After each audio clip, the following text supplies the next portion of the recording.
ચાલો દોસ્તો, લાસ્ટ લેક્ચરની અંદર આપણે ચર્ચા કરી હતી નિયમિત પ્રવેગી ગતિના સમીકરણો. નિયમિત પ્રવેગી ગતિના સમીકરણો આપણે ત્રણ તારવેલા. પહેલું સમીકરણ હતું v બરાબર v0 પ્લસ at. બીજું સમીકરણ હતું x બરાબર v0t પ્લસ 1/2 at સ્ક્વેર. અને ત્રીજું સમીકરણ v square minus v0 square બરાબર 2ax. જે આપણે આલેખની મદદથી તારવેલા હતા. હવે એ જ પરિસ્થિતિને આપણે કલનશાસ્ત્ર, જેની અંદર વિકલન અને સંકલન બંનેનો આપણે ઉપયોગ કરવો છે અને એની મદદથી પણ આપણે આ સૂત્રને તારવવા છે. જોઈએ ચાલો, કલનશાસ્ત્રની મદદથી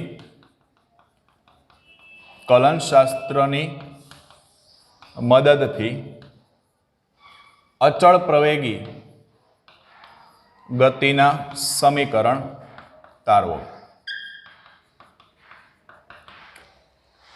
જેમની અંદર આપણે સંકલનનો પણ ઉપયોગ કરીશું અને વિકલનનો પણ ઉપયોગ કરીશું. ચાલો, પહેલી વસ્તુ આપણે જે સૂત્ર જોયું હતું પ્રવેગનું હતું. તો પ્રવેગ માટે આપણે લખી શકીએ a બરાબર dv બાય dt. આગળ પહેલામાં આપણે લખ્યું હતું a બરાબર v માઇનસ v0 છેદમાં t. એ જ વસ્તુ અહીંયા dv બાય dt ના સ્વરૂપમાં લીધું છે, કારણ કે કોની મદદથી કીધું છે? કલનશાસ્ત્ર. ઓકે, ચાલો, dt ને હું લઈ લો ઉપર, તો સૂત્ર આવું લખાય dv બરાબર a dt. હવે તમે જો બંને બાજુ d વાળા પદ છે. બંને બાજુ કેવા પદ છે?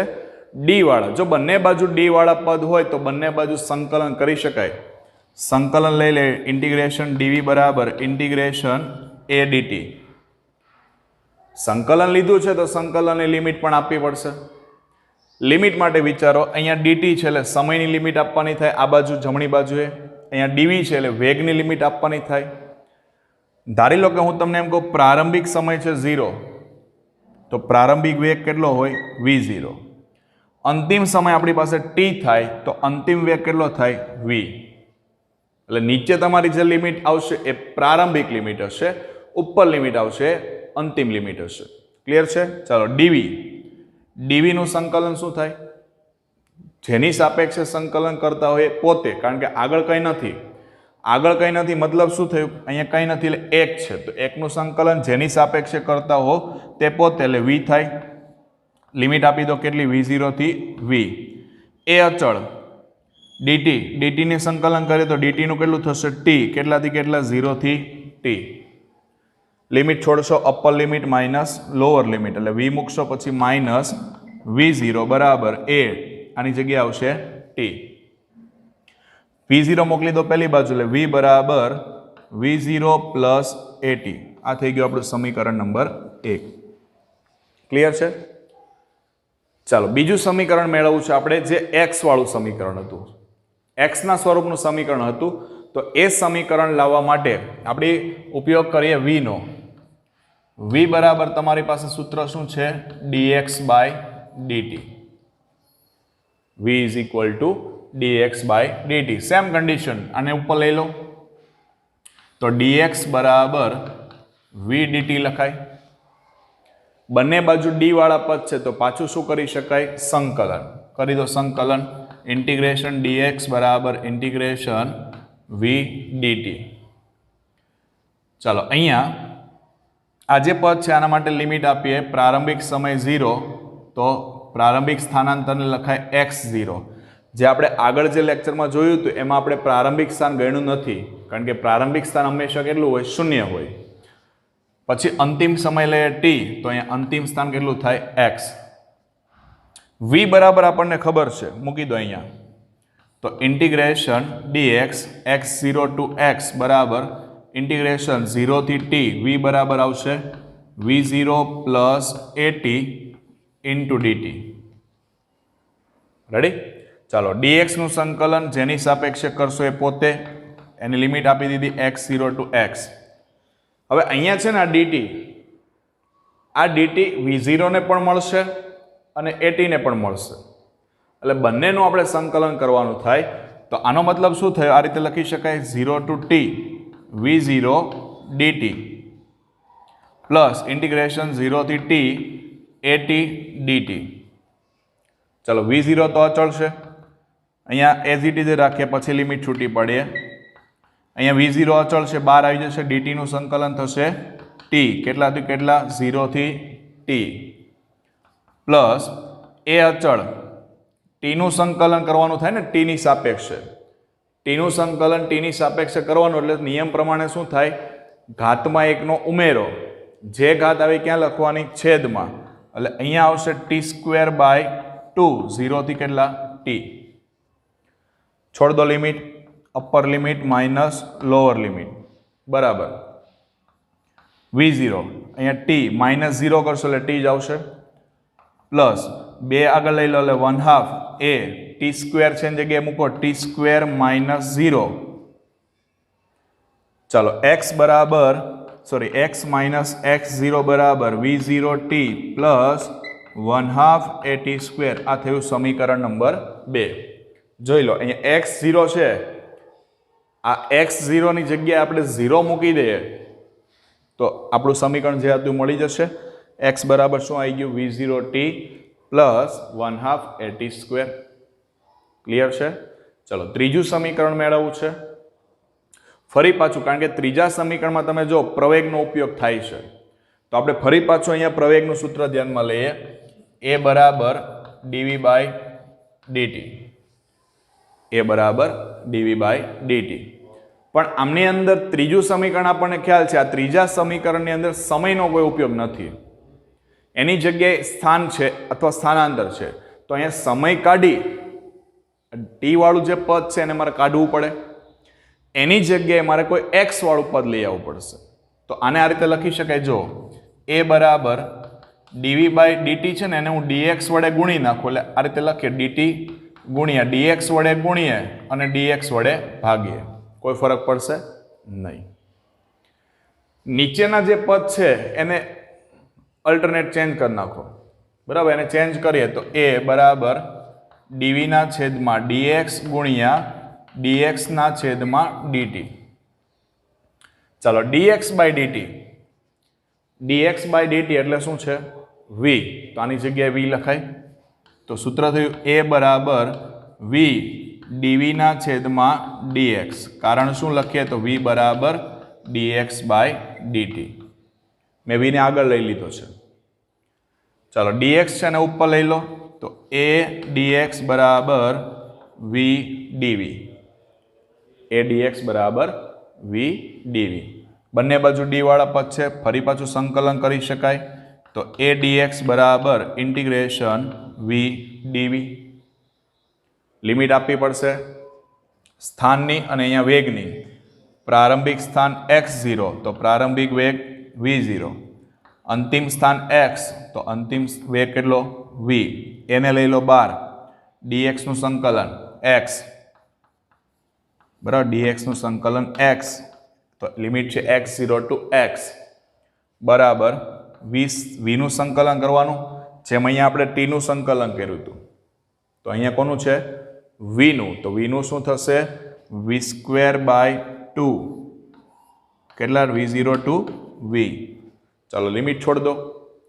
લિમિટ છોડી એટલે અહીંયા લખી દે a upper limit minus lower એટલે a x માઇનસ x0 બરાબર a x માઇનસ x0 બરાબર આ 2 જે છે એને 12 લઈ લો તો 1/2 upper limit v² minus v0². ચલો 2 ને છેદમાંથી આવ દે ઉપર તો 2a x માઇનસ x0 બરાબર v² માઇનસ v0². આ થઈ ગયું આપણું સમીકરણ નંબર 3. જોઈ લો 3 સમીકરણ છે એ 3 સમીકરણ અચળ પ્રવેગી ગતિના સમીકરણ જેવા છે. એટલે આ જે મેથડ આપણે યુઝ કરી છે એ મેથડ છે આપણી કલનશાસ્ત્ર, જેમાં વિકલનના પદનો પણ ઉપયોગ કરીએ છીએ અને સંકલનના પદનો પણ આપણે ઉપયોગ કરેલો છે અને એની મદદથી આપણે આ સાબિત કરવાનો એક પ્રયત્ન કર્યો છે. એટલે ખૂબ જ સરળ વસ્તુ છે. પહેલું તમારે પ્રવેગનું સૂત્ર a બરાબર dv/dt. આમાંથી તમે dv ને કરતા બનાવો એટલે dt ઉપર આવી જશે, dv બરાબર a dt. બંને બાજુ d વાળા પદ હોય એટલે યાદ રાખવાનું સંકલન કરી શકાય. બંને બાજુ તમે સંકલન લઈ લીધું, સંકલન કરો એટલે સંકલનની શું આપવી પડે લિમિટ. પ્રારંભિક લિમિટ ટુ અંતિમ લિમિટ સુધી વિચારવાનું છે. ક્લિયર? સંકલન કરવાનું છે. સંકલન તમને ખ્યાલ હોવો જોઈએ. નિયમો સંકલનની અંદર જેની સાપેક્ષે સંકલન કરો છો તો ખબર કેમ પડશે કોની સાપેક્ષ છે? તો જેની અંદર ડી વાળું પદ હોય એની સાપેક્ષ થાય, પણ આગળ કંઈ નથી. મતલબ શું કહેવાય? એક. તો એકની સાપેક્ષે આપણે સંકલન કરતા હોય તો જેની સાપેક્ષે સંકલન કરો છો એ પદ પોતે આવશે. એટલે એ પદ આપી દીધું, અહીં લઈ લીધું છે આપણે. ત્યારબાદ એની શું કરવાની છે? બંનેની લિમિટ આપી દીધી છે. હવે લિમિટની અંદર જેવું તમે સંકલન કરશો એટલે લિમિટ તમારે છૂટી પાડવી પડશે. તો પહેલાં કઈ મૂકવાની? એને સ્થાને અપર લિમિટ, પછી માઇનસ કરીને કઈ આવશે? Lower limit. ક્લિયર છે? સેમ રીતે આ બાજુ પણ. એટલે એ તમે સાદુરૂપ આપશો એટલે તમારું પહેલું સમીકરણ ક્લિયર. બીજું સૂત્ર લીધું આપણે v બરાબર dx બાય dt, કારણ કે આપણને બીજા સૂત્રમાં કોની જરૂર છે? x ની. એટલે dx બાય dt લીધું છે. dt ને લઈ લો ઉપર, એટલે v dt થયું. v ની વેલ્યુ આપણે અહીંથી લઈ લીધી સમીકરણ 1 પરથી. એટલે અહીંયા લખવું હોય તો લખી શકાય. કારણ શું? તો કે સમીકરણ 1 પરથી. ચાલો એ મૂકી દઈએ. બરાબર, અહીંયા v ની વેલ્યુ જે આપણે મૂકીએ છીએ v0 પ્લસ at વાળું પદ, પછી સંકલન કરી દો. આ dt બંનેને અલગ અલગ મળશે જે આપણે અહીંયા આપી દીધા છે. બરાબર, અલગ અલગ આપી અને અહીંયા v0 એટલે અચળ પદ કહેવાય, કારણ કે અહીંયા સંકલન કરવાનું છે કોની સાપેક્ષે છે? સમયની સાપેક્ષે. તો v0 ને બહાર કાઢી લો, dt નું સંકલન t. સેમ રીતે at ઇન્ટુ dt થશે. તો એ અચળ, t નું સંકલન શું થશે? તો કે ઘાત વધારવાની છે. જે ઘાત આવે ક્યાં લખવાની છે? છેદમાં, એટલે t²/2. અને ત્યારબાદ લિમિટ છૂટી પાડી દો, upper limit minus lower limit. એટલે એ થઈ ગયું સમીકરણ નંબર 2. અહીંયા ખાસ ધ્યાન રાખવાનું છે, dv બાય dt છે આપણી પાસે, પણ ત્રીજું સમીકરણ આપણે જે તારવીએ છીએ એમાં તમે જોઈ શકો સમયનું કોઈ પદ નથી આવતું, જે આપણને આગળથી ખબર જ છે. તો સમયવાળા પદને આપણે કાઢવું પડે. એને કાઢવા માટે શું કર્યું આપણે? dx વડે ગુણ્યું અને dx વડે ભાગ્યું. ચલો dx વડે ગુણે, dx વડે ભાગીએ. બરાબર, પછી નીચેના જે પદ છે ને ઇન્ટરચેન્જ કરી દે. યાર તે ચેન્જ કર્યું અહીંયા. તો dv by dx, dx by dt એ તો સૂત્ર થઈ ગયું વેગનું. વેગ લખી દીધો. હવે તમે d વાળું પદને ઉપર લઈ જાઓ, dx લઈ લીધું ઉપર, બંને બાજુ ફરી પાછું સંકલન કરી સંકલનની લિમિટ આપી દો. ક્લિયર થાય છે? એટલે આ રીતે આપણે કલનશાસ્ત્રની મદદથી પણ અચળ પ્રવેગી ગતિના સમીકરણ એને તારવી શકીએ છીએ. ઓકે, ચાલો એના પછીની વાત કરીએ દોસ્તો નેક્સ્ટ થિયરીની, સાપેક્ષ વેગ, રિલેટિવ વેલોસિટી. ચેપ્ટરના એન્ડ તરફ છીએ આપણે. સાપેક્ષ વેગ, રિલેટિવ વેલોસિટી. સાપેક્ષ વેગની જો આપણે ચર્ચા કરીએ, શબ્દ પરથી આપણને ખબર પડે સાપેક્ષ, બીજાની કમ્પેરિઝન આપણે અહીંયા કરવી પડશે. બરાબર, બીજાની કમ્પેરમાં જો આપણે કંઈક ચર્ચા કરીએ તો એને આપણે સાપેક્ષ શબ્દ બોલી શકીએ. બહુ એક સિમ્પલ ઉદાહરણથી સ્ટાર્ટ કરીએ. દાખલા તરીકે તમે ટ્રેનમાં બેઠા છો. હવે એ ટ્રેન સમજો કે તમે ટ્રેનની અંદર મુસાફરી કરો છો. આ ટ્રેનનો ડબ્બો છે. હવે અહીંયા તમે માન લો કોઈ બારી પાસે બેઠા છો. બારી પાસે બેસી અને તમે બહારનું અવલોકન કરો છો. તમે ઓબ્ઝર્વેશન કર્યું છે, તમારા માઇન્ડમાં પણ હશે, તમે વિચારજો તરત યાદ આવશે કે જ્યારે તમે બારી પાસે બેસી અને બહારનું કોઈ અવલોકન કરતા હો અને એ જ સમયે બહારથી મતલબમાં બીજા ટ્રેક પર કોઈ ટ્રેન પસાર થાય, તમારા કરતાં વિરુદ્ધ દિશામાં કોઈ ટ્રેન પસાર થાય, તો એ કન્ડિશનમાં તમને એવું લાગશે કે ભાઈ આપણી ટ્રેનની જે સ્પીડ છે એના કરતાં તો સામેવાળી ટ્રેન છે એની સ્પીડ તો બહુ જ વધારે છે. ડોન્ટ વરી દોસ્તો, તમારા જેવી પરિસ્થિતિ, તમને જેવો અહેસાસ થાય છે ને એવો જ અહેસાસ સામેની ટ્રેનમાં જે વ્યક્તિ બેઠો હશે ને એને પણ થતો હશે. ત્યાં બેઠેલો વ્યક્તિ એ પણ એ જ વિચારતો હશે, ઓહો આપણા કરતાં તો સામેની ટ્રેન છે એનો વેગ કેવો છે, ખૂબ જ વધારે છે. પણ હકીકતમાં દોસ્તો એની જે સ્પીડ છે એ તો એઝ ઇટ ઇઝ જ હોય છે. આપણને એવો ભાસ થાય છે. તમે રસ્તા ઉપર પણ આ ભાસ કરી શકશો. તમે જોજો, તમે માન લો કે રસ્તા ઉપર બાઇક લઈને જાઓ છો, કાર લઈને જાઓ છો, તમે આગળના રસ્તાનું અવલોકન કરજો અને તમારી બાજુમાં જે રસ્તો પસાર થતો હોય અથવા બાઇક લઈને જતા હોય તો નીચેથી જે રસ્તો, બાજુમાંથી નીચેથી જે રસ્તો પસાર થતો હોય એનો અવલોકન કરજો. તરત જ તમને અહેસાસ થશે કે દૂરનો જે રસ્તો છે એ તો ધીમે ધીમે ચાલે છે, પણ બાજુમાંથી જે રસ્તો પસાર થાય છન છન છન કરતો ઝડપથી નીકળી જશે. તો આવું શા માટે? તો એની પાછળ એક જ વસ્તુ જવાબદાર છે, એ છે રિલેટિવ વેલોસિટી. એકબીજાની કમ્પેરિઝન થાય છે, કમ્પેરિઝન થાય છે એટલા માટે આપણે એવું કહી શકીએ કે એનો વેગ વધારે લાગે છે. હવે આ જ પરિસ્થિતિને પાછું માખીના ઉદાહરણ દ્વારા સમજી લો. સમજો કે તમે ટ્રેનની અંદર બેઠા છો, ટ્રેનની અંદર કોઈ માખી ઉડી રહી છે, એ માખીને તમે જોવાનો પ્રયત્ન કરો છો અને એ જ માખીને કોઈ બહાર ઊભેલી વ્યક્તિ જોવાનો પ્રયત્ન કરે છે. હવે તમે ટ્રેનની અંદર આ રીતે નજર ફેરવશો, માખી તમને ઉડતી દેખાય છે, પણ એનો વેગ તમને કેવો લાગશે? જેટલા વેગથી ઉડે છે એટલો જ લાગશે ને. પણ બહાર રહેલી કોઈ વ્યક્તિ એ જ્યારે આ માખીને જ્યારે જોવાનો પ્રયત્ન કરશે ત્યારે એને આ વેગ કેવો લાગશે? મતલબ માખીનો વેગ કેવો લાગશે? તો દોસ્તો એને માખીનો વેગ ટ્રેનના વેગ કરતાં પણ વધારે લાગશે. ટ્રેનના વેગ કરતાં પણ એને વેગ કેવો લાગે છે? વધારે લાગે છે.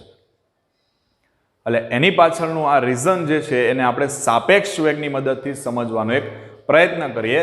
દાખલા તરીકે હું તમને એમ કહું કે ભાઈ મારી પાસે બે નિર્દેશ ફ્રેમ છે. પહેલી નિર્દેશ ફ્રેમ અહીંયા છે, નિર્દેશ ફ્રેમ એને નામ આપી દો A. પછી બીજી નિર્દેશ ફ્રેમ છે અહીંયા, આ છે B, અને અહીંયા કોઈ બિંદુ P છે. આ બિંદુ P એનું આપણે અવલોકન કરવું છે. તો બિંદુ P એનું મારે જો અવલોકન કરવું હોય તો એ અવલોકન કરવા માટે હું એનું સ્થાન દર્શાવી દઉં. સમજો, તો પહેલા તો હું એ સ્થાન દર્શાવી દઉં કે એની સાપેક્ષે આ બિંદુ P એનું સ્થાન, તો એને આ રીતે દર્શાવી શકાય, XPA.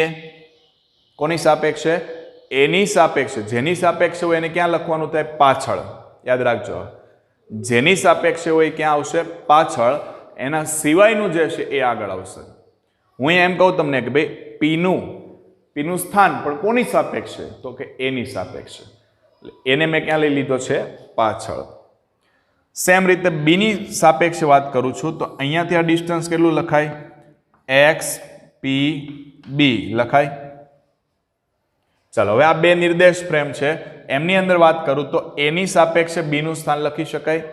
તો આ જે ડિસ્ટન્સ છે એને આપણે બતાવીએ XBA. સમજો બરાબર? આનો મતલબ શું? એની સાપેક્ષે પીનું સ્થાન. X શું દર્શાવે? સ્થાન. એટલે એક લખીએ આપણે XPA બરાબર શું? તો કે એની સાપેક્ષે પીનું સ્થાન લખાય. સેમ કન્ડિશનમાં તમે લખી દો XPB, તો બીની સાપેક્ષે કોનું સ્થાન? પીનું સ્થાન. ક્લિયર છે? XBA હવે તમને આવડે છે. આ XBA એટલે શું? તો નિર્દેશ ફ્રેમ A એની સાપેક્ષે નિર્દેશ ફ્રેમ B એનું સ્થાન લખાય. હવે તમે આકૃતિમાં નજર કરો તો જુઓ, આ ડિસ્ટન્સ જે છે ને, આ અંતર, એ આ બંનેના સરવાળા જેટલું થાય. તો આપણે આ રીતે લખી શકીએ, જો XPA બરાબર એક છે આપણી પાસે XBA પ્લસ XPB થશે આટલું. ચાલો, આ જે સ્થાન છે આ સ્થાનનું હું સમયની સાપેક્ષે વિકલન કરી નાખું. કોની સાપેક્ષે? ટીની સાપેક્ષે. તો ટીની સાપેક્ષે વિકલન કરતા, ચાલો વિકલન કરો, d/dt લાગશે. d/dt XPA બરાબર d/dt XBA plus d/dt XPB લખાશે. ચલો, અંતરનું સમયની સાપેક્ષે તમે એક વખત વિકલન કરો એટલે શું મળે? અંતરનું સમયની સાપેક્ષે એક વખત વિકલન કરો, શું મળે? વેગ. ચલો, વેગ લખાય અહીંયા. તો આને લખી શકાય આ રીતે, VPA બરાબર VBA પ્લસ VPB. આને હું આ બાજુ લઈ લઉં એટલે માઇનસ થઈ જશે. તો VPA માઇનસ VPB બરાબર VBA. આખું પદ એને ચેન્જ કરીએ, ઉલટાઈ નાખીએ તો VBA બરાબર VPA માઇનસ VPB. હવે બરાબર જોજો, આનો મતલબ શું છે? એની સાપેક્ષે પીનું સ્થાન. બીની સાપેક્ષે પીનું સ્થાન. બંનેમાં અલગ અલગ નિર્દેશ ફ્રેમ છે ને એની સાપેક્ષે આપણે બિંદુ પીનું સ્થાન નક્કી કરીએ છીએ. પણ હવે હું એક જ કરી દઉં તો મતલબ શું કે અહીંયા મેં એમ કીધું એની સાપેક્ષે પીનું સ્થાન, એની જગ્યાએ એમ કીધું તો પીની સાપેક્ષે એનું સ્થાન. ઉલટાવી નાખવું તો બંનેમાં આવી જાય પીની સાપેક્ષે એનું સ્થાન. એટલે ખાસ યાદ રાખવાનું છે કે જો આને આપણે ચેન્જ કરીએ તો આગળ થઈ જશે માઇનસ, એટલે માઇનસ VAP, અહીંયા માઇનસ માઇનસ પ્લસ VBP. ચાલો આને લઈ લે આગળ, તો VBP માઇનસ VAP કોના બરાબર? VBA બરાબર.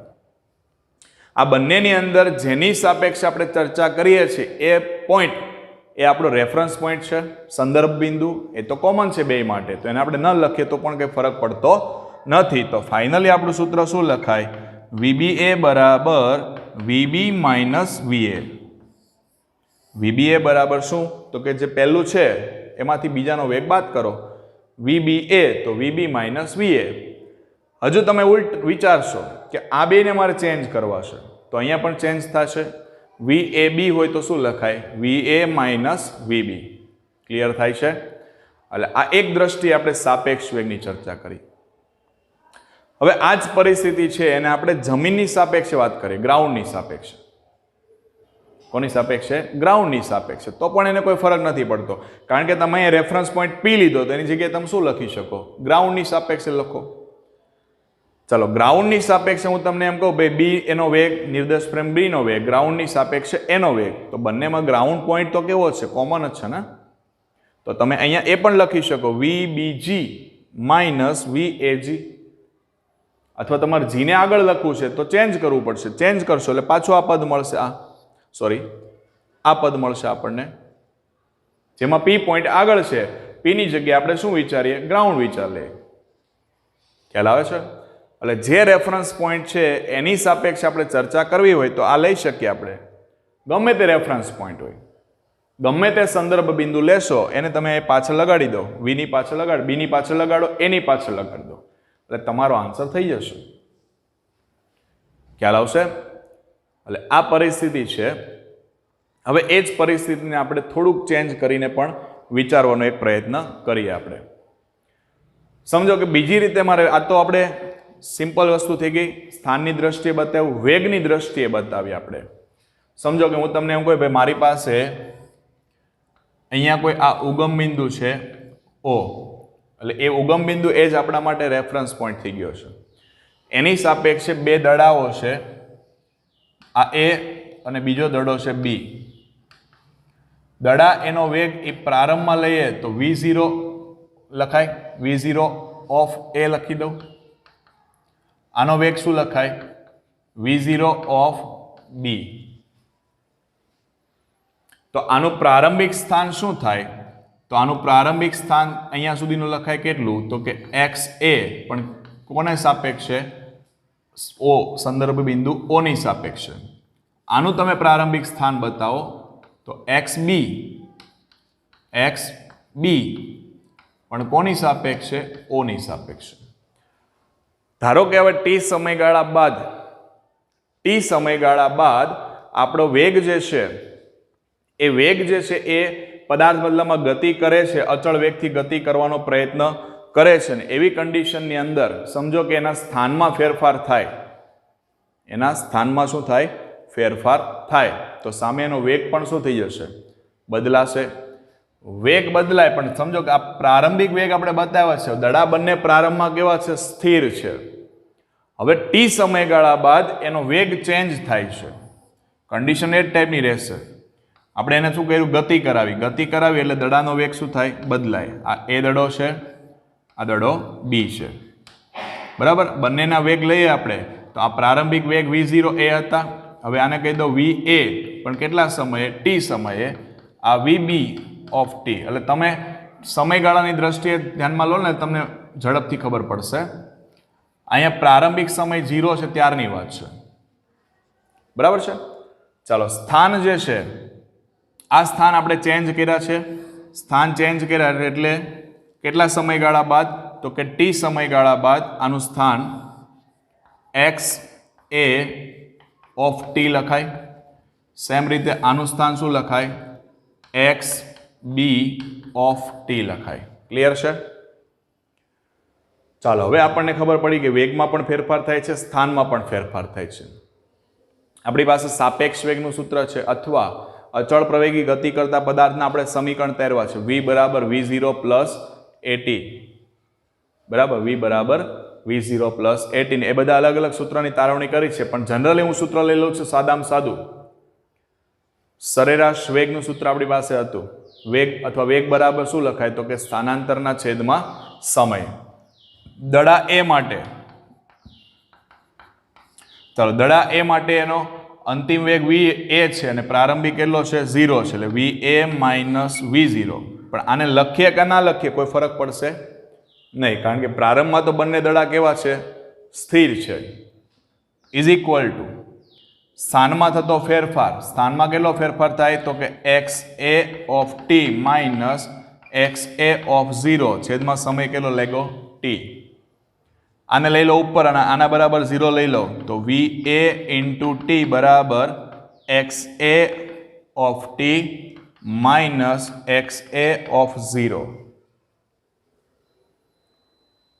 થઈ જશે એટલું. ચાલો, આવું જ કોના માટે લખી શકાય? દડા બી માટે. દડા બી ની પરિસ્થિતિને આપણે વિચારીએ તો એના માટે સેમ કન્ડિશન લખાશે. ડાયરેક્ટ લખી શકીએ V B T is equal to X B of T minus X B of 0. Clear છે?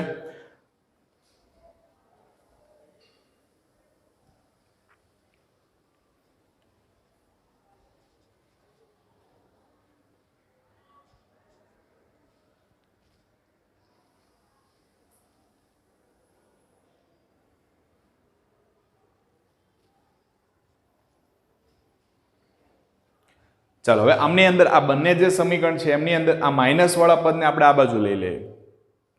બરાબર, માઇનસ વાળા પદને આ બાજુ લઈ લઈએ, અથવા સ્થાનમાં થતો ફેરફારની આપણે કન્ડિશન પ્રમાણે લઈએ તો આ રીતે લખાય એક્સ બી એ બરાબર શું? તો કે X B of T minus X A of T. તો આમાંથી તમે એ બંનેને કરતા બનાવો, એક્સ બી ઓફ ટી અને એક્સ એ ઓફ ટી, એને કરતા બનાવીને ત્યાં એડ કરી દો તો આ માઇનસ વાળા પદ આ બાજુ આવી જશે. તો અહીંયા મૂકી શકાય. એક્સ બી ની જગ્યાએ શું લખાય? X B of 0 plus X B of 0 plus V B T minus same condition પહેલા માટે X A of 0 plus V A T થશે. સરખા સરખા પદને આપણે ભેગા કરી દઈએ. X B of 0 minus X A of 0 plus V B T, બંનેમાંથી ટી કોમન કાઢી લઉં છું. V B minus V A into T કોના બરાબર? એક્સ બી એ બરાબર. ચાલો, આ શું દર્શાવે? પ્રારંભિક સ્થાન બતાવે. પ્રારંભિક સ્થાન પણ કેટલા લે? 0. તો એને કાઢી શકાય. તો એક્સ બી એ બરાબર VB minus V A into T. ટીને આવવા દો દોસ્તો છેદમાં અહીંયા. તો આના છેદમાં આવશે અંતરના છેદમાં સમય, એટલે વેગ થઈ ગયો. તો વી બી એ બરાબર વીબી માઇનસ વી એ. ક્લિયર છે? એટલે આ રીતે પણ આપણે સાપેક્ષ વેગ એને ધ્યાનમાં લઈ શકીએ છીએ. એટલે તમારે ખાસ સાપેક્ષ વેગ માટે યાદ રાખવાનું છે વી એ બી બરાબર આપેલું હોય તો વી એ માઇનસ વીબી લેવાનું છે. વીબી એ આપેલું હોય તો વીબી માઇનસ વીએ લેવાનું છે. ટૂંકમાં પહેલું પદ એમાંથી બીજા પદને શું કરવાનું છે? બાદ કરવાનું છે. એટલે આ સાપેક્ષ વેગ આપણને મળશે. અને અત્યારે આપણે જે સાપેક્ષ વેગ લીધો છે એ સમજો કોઈ પણ કન્ડિશનની અંદર કોઈ પ્રોપર બિંદુ ના આપેલું હોય એટલે જમીનની સાપેક્ષે લઈ લેવાનું, ગ્રાઉન્ડ. ક્લિયર થાય છે? એટલે આ બંનેની અંદર આપણે સાપેક્ષ વેગની ચર્ચાઓ કરેલી છે. હવે આજે સાપેક્ષ વેગની આપણે ચર્ચા કરી છે એ કન્ડિશન પ્રમાણે આપણે અલગ અલગ પરિસ્થિતિઓ જે છે એને આપણે ધ્યાનમાં લઈ શકીએ. સમજો કે બે પદાર્થ એના વેગની આપણે કમ્પેરિઝન કરીએ છીએ તો એવી પરિસ્થિતિમાં અલગ અલગ આપણે આલેખ દ્વારા એની સમજૂતી મેળવવાનો એક પ્રયત્ન કરીએ. કઈ રીતે આપણે કામ કરી શકીએ છીએ એ તમે ધ્યાનમાં લેજો. બરાબર, અહીંયા આપણી પાસે બે પદાર્થ આ બે પદાર્થ જે છે એ બે પદાર્થ એના અંતરવિરુદ્ધ સમયના આલેખ છે. અંતરવિરુદ્ધ સમયનો આલેખ આપણને વેગ આપશે, એનો ઢાળ લેશો એટલે તો x મીટરમાં લઈએ, t સેકન્ડમાં. હવે બે પદાર્થ એના આલેખ સમજો કે આપણને આ રીતે મળે છે, બરાબર. આ જે આલેખ મળે છે એ આ રીતનો છે. એમાં આ આલેખ છે a નો છે, આ b નો છે. મતલબ આ આલેખ આપણને વેગ આપશે, એનો વેગ લઈએ va, તો આનો વેગ કેટલો લખી શકાય? vb લખી શકાય. આલેખ પરથી શું ખબર પડી તમને? તો આલેખ પરથી એવું ખબર પડે છે કે જેમ જેમ સમય પસાર થાય છે તેમ તેમ બંનેના વેગ તમે જોઈ લો, બંનેના વેગમાં જે વધારો થાય છે એ એક સરખો છે. જો બંનેના વેગમાં એક સરખો વધારો થતો હોય તો આ બંનેમાંથી એક પણ પદાર્થ આગળ જતા ક્યાંય ભેગા થવાના નથી. બંને પદાર્થ અથવા બંને ગાડી લઈ લો કે કોઈ પણ લઈ લો છે XYZ, એ આગળ જઈને કોઈ જગ્યાએ ભેગા થતા નથી. પછી કદાચ એવું પણ બની શકે, કન્ડિશન બીજી લઈએ આપણે, કેસ 2, x વિરુદ્ધ t નો આલેખ છે, આ b નો આલેખ આ એઝ ઇટ ઇઝ, બરાબર. એનો જે આલેખ છે એનો આ રીતનો મળે છે એ. તો આનો મતલબ શું થયો કે અમુક સમયગાળા બાદ અહીંયા જ્યાં છેદે છે, બરાબર, એ જે સમય આપણને મળતો હશે આલેખની અંદર, એ જે કાંઈ સમયગાળો હશે એટલે અમુક સમયગાળા બાદ એ બીને શું કરી જશે? ક્રોસ કરશે. અમુક સમયગાળા બાદ એ બીને શું કરશે? ક્રોસ કરશે. એટલે એનો વેગમાં શું થયો? વધારો થયો. બી નો વેગ અચળ છે, કોન્સ્ટન્ટ છે, એમાં કોઈ ફેરફાર થતો નથી. પણ બીની કમ્પેરમાં એના વેગમાં શું થાય છે? વધારો થાય છે. અહીંયા બંનેના વેગમાં વધારો થાય છે. પરિસ્થિતિ સમજો, બંનેના વેગમાં એક સરખો વધારો થાય છે, મતલબ બંને એકબીજાની સાપેક્ષે કેવા છે? સ્થિર છે. બે મિત્રો, તમે બંને એકબીજા બાજુમાં સાયકલ લઈને જાઓ છો અથવા બાઇક લઈને ચલાવો છો, એક જ સરખી સ્પીડથી ચલાવો છો, તો તમે એકબીજા બંને વાતો કરતા કરતા જાઓ છો, પણ તમે એકબીજાની કમ્પેરમાં કેવા લાગશો? સ્થિર. ટ્રેનમાં તમે બેઠા છો, તમારી સામે કોઈ વ્યક્તિ બેઠી છે, તમે એને જુઓ છો, તમે એ વ્યક્તિ તમને જુએ છે, બંને એકબીજાની સાપેક્ષે કેવા છો? સ્થિર છો. કેમ? બંનેના વેગમાં જે વધારો થાય એ કેવો છે? એક સરખો છે. એટલે આ કન્ડિશનમાં સાપેક્ષ વેગ કેટલો મળી શકે? 0. સાપેક્ષ વેગ કેટલો મળી શકે? 0 મળી શકે. આ કન્ડિશનમાં તમારો સાપેક્ષ વેગ આ સૂત્ર પ્રમાણે લેવા જાઓ તો એના વેગમાં શું થયો? વધારો થયો. બીનો વેગમાં વધારો નથી થયો, તો સાપેક્ષ વેગ કેવો મળે? ઋણ મળે. પણ ત્રીજી કન્ડિશન એવી બતાવીએ, ત્રીજી કન્ડિશન છે અહીંયા કે જેમની અંદર આપણે એમ કે એનો વેગ અચળ છે પણ બીનો જે વેગ છે એમાં વધારો થાય છે, તો તમારો સાપેક્ષ વેગ કેવો મળે? ધન મળે. ખ્યાલ આવે છે? એની કન્ડિશનની અંદર એનો જે વધારો થાય ગણીએ, એનો જે વેગ છે એ કોઈ ફેરફાર નથી, બીના વેગમાં શું થયો? વધારો થયો. મતલબ તમારો જે સાપેક્ષ વેગ છે એ સાપેક્ષ વેગ તમને ધન જ મળવાનો છે. હજુ એક સેકન્ડ કન્ડિશન, ચોથી કન્ડિશન લઈ શકીએ, જેની અંદર આપણે એમ કહીએ કે એનો જે વેગ છે ને એ તો અચળ હશે, બરાબર. આ દરેકમાં વેગ જ આવશે, VA VB દરેક કન્ડિશનની અંદર આપણે વેગ બતાવીએ છીએ. અહીંયા એનો વેગ અચળ છે, પણ ધારો કે બીના વેગમાં ઘટાડો થયો. બીના વેગમાં શું થયો? ઘટાડો. ઘટાડો થયો એટલે માઇનસ આવશે, તો તમારો સાપેક્ષ વેગ કેવો થઈ જશે? ઋણ થઈ જશે. તમારો સાપેક્ષ વેગ શું થશે? ઋણ થશે. ક્લિયર છે? એટલે ધન મળે છે, ઋણ મળે છે, શૂન્ય મળે છે. આ બધી જ કન્ડિશન આપણે આલેખ ઉપરથી ચેક કરી શકીએ છીએ. ચલો, આ 4 આલેખ થયા. 4 આલેખ, એના ઉપરથી આપણને સાપેક્ષ વેગની સંપૂર્ણ સમજૂતી મળી ગઈ છે.